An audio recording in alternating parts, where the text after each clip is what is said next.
Nunca debemos olvidar que la independencia de México la planearon los criollos, que eran los hijos de españoles nacidos en la Nueva España. Así que quitando el lado romántico que nos enseñan, en realidad fue así como se dio la independencia de México. En el vídeo de hoy vamos a conocer historia de México. ¿Pero qué crees? Existe un vídeo, es más, te voy a decir cómo se llama. 5 mentiras de nuestra historia que la mayoría de los mexicanos creen que son ciertas. Desconcierta. Bastante, la verdad, porque igual tú hasta el día de hoy pensabas que las cosas eran así y son así o no, o igual tienes razón. Al final la historia creo que eso es lo chido, ¿no? Que cada uno se lo imagina como en parte quiere, ¿no? Y hay muchas versiones, ¿no? Exacto. Luego hay que buscar el punto de conexión entre todas. Vamos a ver qué sucedió. Adelante. 5 mentiras de nuestra historia que la mayoría de mexicanos cree que son ciertas. Bienvenidos Nopal Brothers y Nopal Sisters a este nuevo video del Nopal Time Stops. Mi nombre es Marvin Lara y hoy vamos a presentarte un video muy interesante donde hablaré de varios mitos y mentiras que nos han hecho creer que son ciertas y lo único que han causado es que se distorsione la historia, se cambien los hechos y se tenga una idea equivocada del cómo surgió el gran país que es México. Quien no conoce su historia está condenado a repetir los mismos errores. Por eso, en poco más de 10 minutos voy a repasar los hechos más importantes que nos enseñan en la escuela para decirte cuáles están cargados de sesgo político ideológico que no corresponden con la realidad. Es un tema bastante polémico que puede generar controversia, pero siempre es importante conocer diversas opiniones para formar la nuestra. Sí, claro. Por ejemplo, ¿es justo considerar a Santa Anna el peor villano de la historia? Pues quédate que aquí te lo digo. Para la elaboración de este video, nos basamos en los libros titulados México lindo y querido, de Curiosamente y publicado en la editorial Grijalbo. El libro Maciosare, nuestro extraño enemigo, de Juan Manuel Zunzunegui. Y el libro Contra la historia oficial, de José Antonio Crespo. Así que una vez aclarado lo anterior, ponte cómodo y agarra la botana que aquí comenzamos. Interesante, Totalmente. Vamos a ver. Número 1. La conquista. ¿Fue una pelea de españoles contra indígenas? Una de las primeras ideas equivocadas que nos insertan en la cabeza sobre la historia de nuestro país es que aquí todo era felicidad, ya que éramos habitados por culturas muy avanzadas que construían pirámides maravillosas y que de repente llegaron unos españoles ambiciosos de oro que acabaron con aquella felicidad y armonía que existía. Luego nos invadieron y nos esclavizaron por 300 años. Palabras más o palabras menos.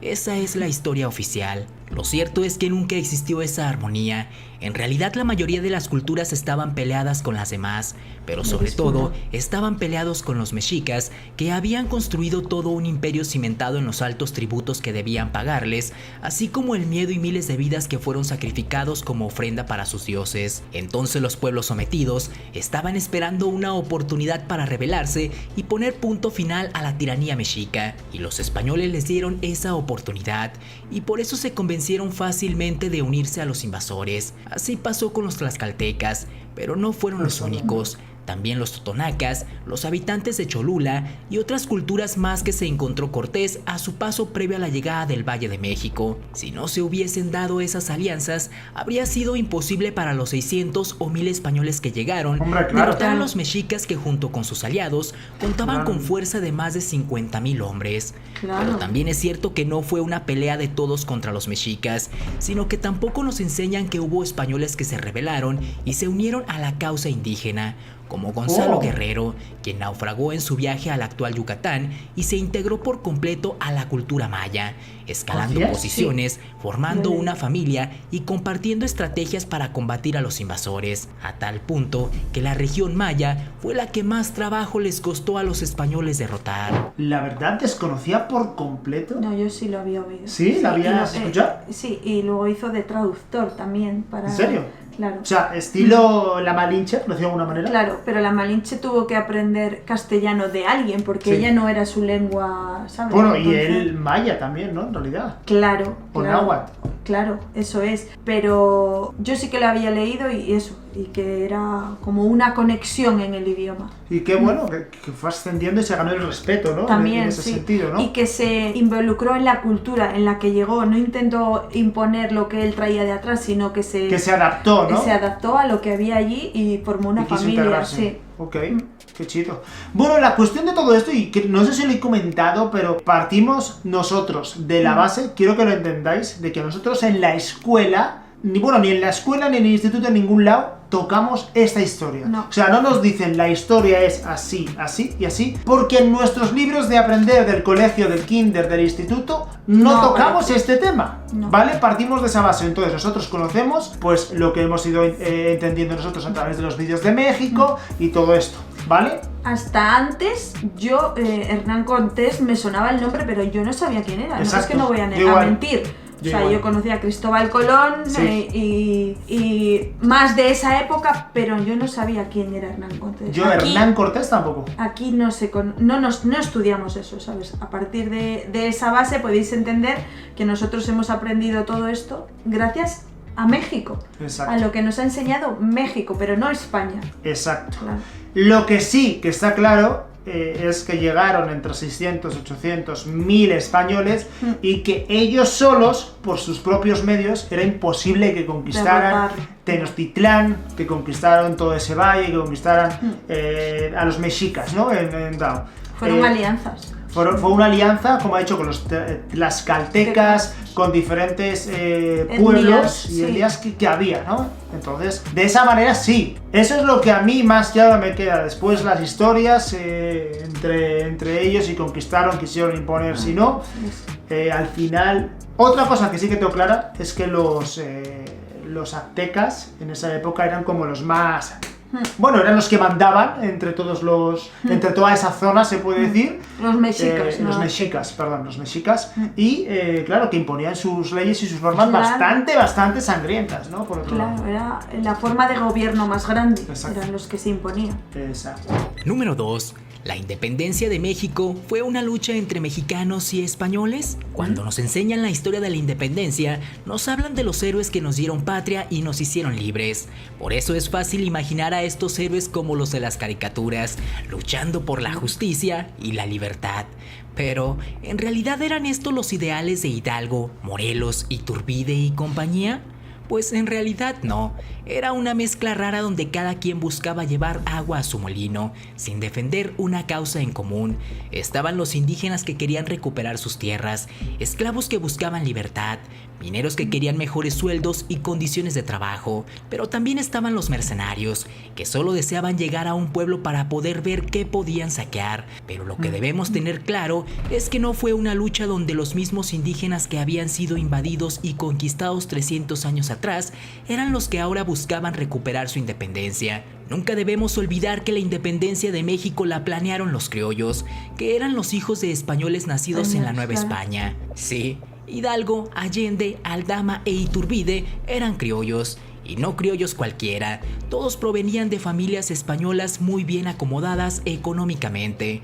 La independencia de México fue una revolución de la élite conservadora de la Nueva España, cuando sus intereses y sus fortunas se empezaron a ver afectadas por lo que estaba ocurriendo en España con la llegada de gobiernos y leyes liberales. E incluso había indígenas peleando por la causa realista o española, para que no vayan a creer que todos estaban del lado del bando insurgente. Así que quitando el lado romántico que nos enseñan, en realidad fue así como se dio la independencia de México. Volvemos a partir de la base que este punto tampoco le hemos estudiado ni sabemos la historia al 100%. La verdad, es un tema un poco espinoso como para darnos la opinión, precisamente por eso, porque no la conocemos, ¿no? Claro. Ahora nos tienes que abrir tú un poco los ojos, ¿no? Quiero que vosotros en comentarios nos digáis, yo pienso que es así, por esto, también intentad razonarlo un poco, claro. Y a partir de ahí nosotros podemos conocer un poquito más la historia. Por lo menos del punto 2, del punto 1 sabemos un poquito más por lo que hemos informado y esto, del punto 2 de verdad. Nosotros conocemos la historia del grito de independencia tal y como la ha contado, tal y como nos la habéis enseñado vosotros. ¿Sabes lo que te quiero decir? O sea, sí, la parte buena. De hecho, exacto. Entonces, pues por favor, escribidlo aquí abajo en comentarios, ¿vale? Lo agradecemos mucho. Número 3. ¿Santa Anna fue el peor villano y no hizo nada bueno por México? Antonio López de Santa Anna es considerado el peor villano de la historia para la mayoría de los mexicanos. De eso no hay duda, e incluso hay encuestas que así lo confirman. Y sí, cometió muchos errores, pero también es cierto que muchos de los pecados que la historia le carga, en realidad no los cometió él. pero como dice el dicho, cría fama y échate a dormir. A la luz de la historia, Santa Anna es el culpable. Por ejemplo, ya lo he dicho en otros videos, pero Santa Anna ni siquiera era presidente cuando perdimos más de la mitad de nuestro territorio con el infame Tratado de Guadalupe Hidalgo, pues las negociaciones comenzaron siendo presidente interino Pedro María Anaya y luego le tocó firmarlo ya como presidente a Manuel de la Peña y Peña. También se le culpa completamente por la pérdida de Texas, y aunque sí fue responsable por su cobardía y malas decisiones, fue factor más importante la presión de Estados Unidos, los propios colonos que habitaban Texas y que no había mexicanos dispuestos a irse a vivir a ese territorio caluroso y árido, a pesar de los distintos esfuerzos del gobierno mexicano por mandar personas para que cuidaran y habitaran ese territorio. Aún así influyó más que los gringos y europeos de Texas estaban en contra de la ley mexicana que prohibía la esclavitud, la cual fue impulsada por Vicente Guerrero, pues estos volvieron valiosas esas tierras gracias a los cultivos que realizaban con la ayuda de la mano de obra esclava, por lo que permanecer en México les perjudicaba en sus ambiciones. Pero bueno, explicados esos errores que le cargan a Santa Anna, vale la pena mencionar lo que hizo bueno, que en realidad no fue mucho, pero no por eso debe ser olvidado. Primero, que formó parte del ejército trigarante que logró la independencia de México. Segundo, que no era un presidente que se escondía ante los conflictos. Era tanta su vocación militar que prefería irse a dirigir batallas que estar encerrado en el Palacio de Gobierno. Promovió la importación de maquinaria textil que sirvió para crear empleos y enfrentar un sector que estaba dominado por los ingleses. Además, que mejoró muchos de los caminos del país que habían estado abandonados por mucho tiempo. También promovió la educación primaria obligatoria y durante su gobierno lanzó la convocatoria que nos dio el hermoso himno nacional que cantamos hasta el día de hoy. Y es seguro que no te la esperabas. Os vuelvo a trasladar la pregunta. ¿Qué pensáis vosotros de Santa Anna? ¿Pensáis que es el mayor villano de la historia de México? ¿Pensáis que sí, pero en parte no? Que tiene sus cosas buenas. Que tiene sus cosas buenas.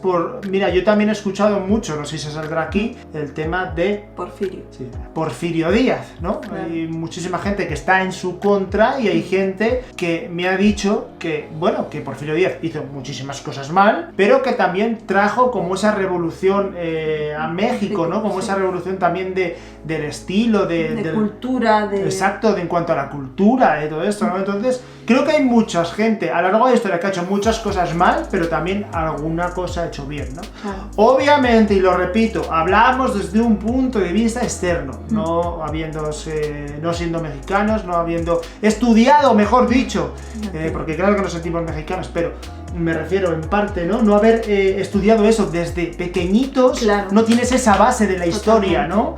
Entonces eso es lo que nos falta, esa base, ¿no?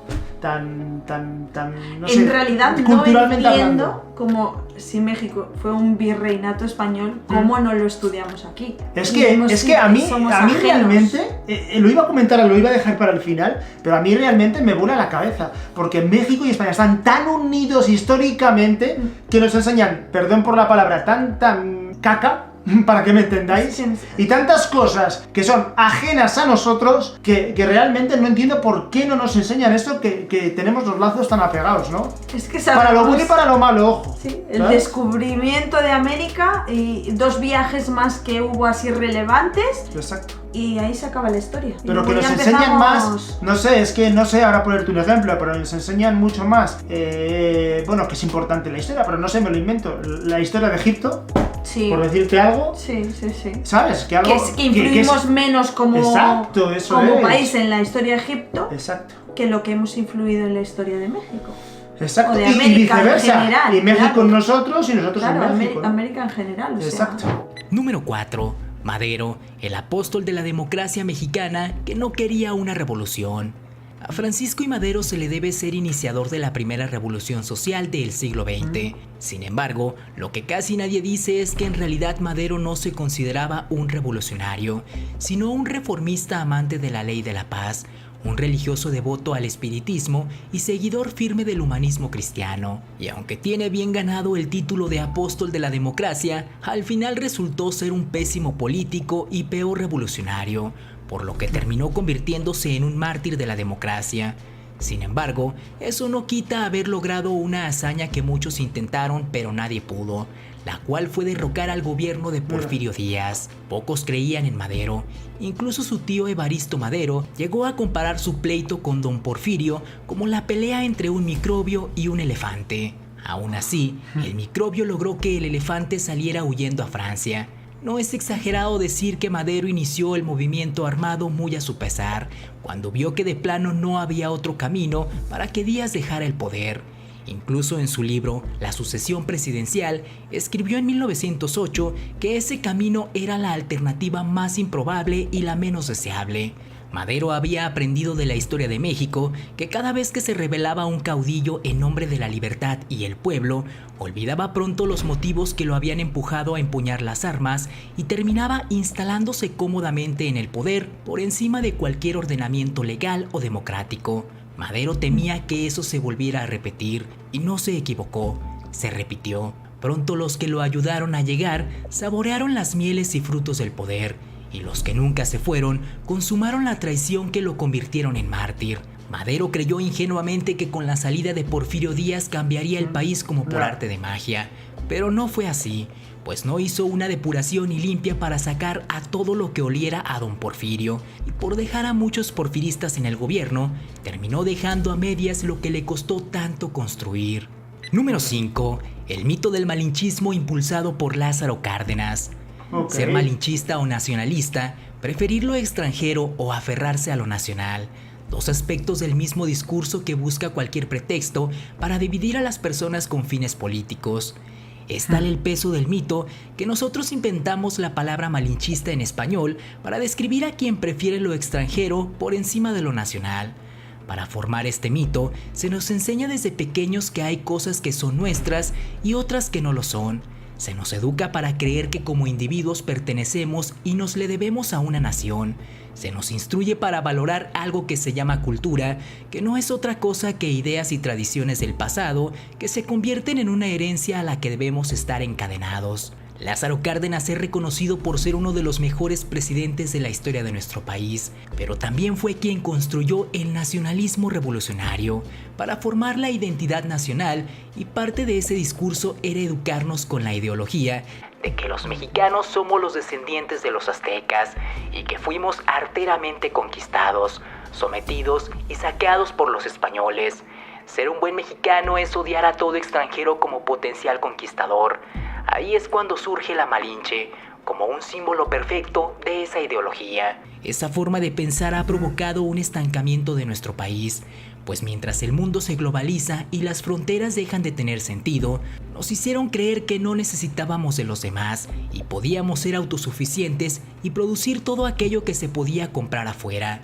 Pero la realidad nos terminó por dar una cachetada en la cara y nos tuvimos que subir al mundo de la globalización. Por eso yo creo, como lo dice Zunzunegui, que debemos dejar atrás esas etiquetas de nacionalistas o malinchistas, mexicanos o extranjeros, y madurar hasta ser simplemente humanos. Buena reflexión, ¿eh? Bueno, esto sí que me deja un pequeño mensaje, y es que al final no puedes tampoco aferrarte ni tener una idea clara, porque al final creo que lo politizamos absolutamente todo, ¿no? Hay que tener claro y partir de la base que todos somos personas. Eso de extranjeros o no extranjeros simplemente lo dicta tu partida de nacimiento y dónde has nacido y dónde no. Soy de los que piensan que mucha gente tenemos la fortuna de nacer donde nacemos, y no nacer, no sé, como hoy en día, no sé, en Siria, ¿no? En la frontera de Gaza, por ejemplo, ¿no? Obviamente todo parte de esa base, ¿no? Sí. Pero lo que sí que está claro, y lo que sí me habéis enseñado mucho en México, es a querer a vuestra patria, a sentiros orgullosos de realmente ser mexicanos, ¿no? Tanto de lo bueno como de lo malo, ¿sabes lo que te quiero decir? Y no a politizarlo. Eso me habéis enseñado, cosa que aquí en España, ya lo voy a comentar por última vez, no pasa. Aquí, si te sientes español, es simplemente llevado a la política. Ya está. A ver, es que también la historia no se puede cambiar. Las cosas sucedieron así y por mucho que te cabres, no va a cambiar. Pero es que igual lo romantizamos, ¿no? Pensamos que, y si hubiese sido otro el que hubiese llegado y no un español, nos hubiese... ¿Y si no? Ha sido así, y ahora mismo hay una herencia cultural de esa mezcla de dos países, y eso es lo que es ahora México, ¿no? Yo creo que no es ser hijo de azteca, no, en México es México, y los mexicanos son los mexicanos y no creo que haya que distinguir entre unos y otros. Me parece un poco como buscarle muchas patas a la historia y por eso México está unido, ¿no? Yo creo que hay que También. sentirse orgulloso de lo que tenemos, ¿no? Y la historia ha sucedido así y quedarse tanto con la parte buena como con la parte mala, ¿no? Saber aprender y saber sacar la parte de todo, ¿no? Digamos. Pero bueno, ahora te toca a ti. ¿Qué piensas de todos los 5 puntos que hemos visto? ¿En qué crees que hay razón? ¿En qué crees que no? Mientras sea con respeto, escribe aquí debajo lo que piensas, ¿vale? Nosotros siempre hablamos y comentamos todo desde el máximo respeto, desde un punto de vista un poquito externo y obviamente sabiendo lo que sabemos, ¿vale? Ni lo comentamos ni con buenas, ni con malas, ni con ningún pretexto, así que bueno, simplemente hacemos este vídeo para entretenernos, informarnos y informaros a vosotros que vosotros os y seguir aprendiendo con lo que vosotros nos Exacto. ponéis en comentarios, Exacto. que mientras sea con respeto, nos encanta leeros. Nada más, desearos que paséis excelente día y nos vemos mañana en un vídeo nuevo. Adiós familia. Adiós, paperrines. Sí, nacheros. Sí, nacheros.